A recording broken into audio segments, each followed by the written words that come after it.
पुराना कुआं था। लोग कहते थे कि उस कुएं के पास रात को नहीं जाना चाहिए।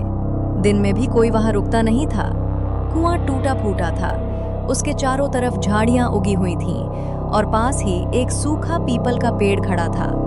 शाम होते ही वहां अजीब सी ठंडक फैल जाती थी। रमेश उसी गांव का रहने वाला था। वो पढ़ा लिखा था और भूत प्रेत की बातों पर विश्वास नहीं करता था। एक दिन गांव में चर्चा हुई कि कुएं से रात को किसी औरत के रोने की आवाज आती है।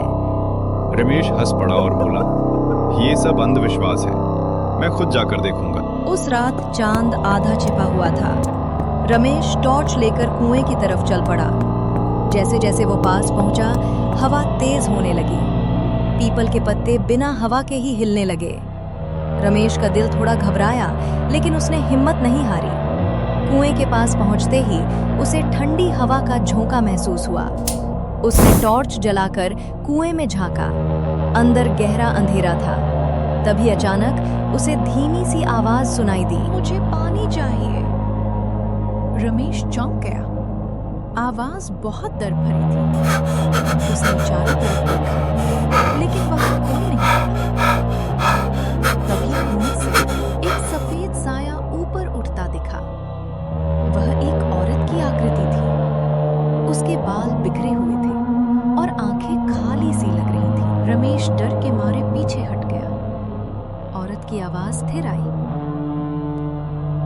मैं यहीं मर गई थी। कांपने लगा।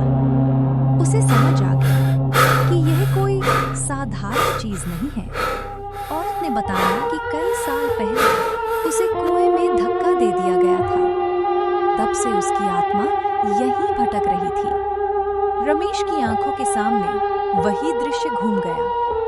उसे उस आत्मा के लिए दया आने लगी। हिम्मत करके रमेश ने कहा, मैं तुम्हारे लिए गांव में पूजा करवाऊंगा, तुम्हें शांति मिलेगी। यह सुनते ही वह साया धीरे धीरे हल्का होने लगा। हवा थम गई और रोने की आवाज बंद हो गई। अचानक सब कुछ शांत हो गया।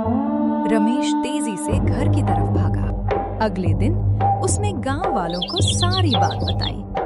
सबने मिलकर पूजा करवाई और कुएं को बंद कर दिया। उस दिन के बाद कभी उस कुएं से कोई आवाज नहीं आई। लेकिन रमेश आज भी उस रात को याद करता है तो उसके रोंगटे खड़े हो जाते हैं। अब वह जान चुका था कि हर कहानी झूठी नहीं होती।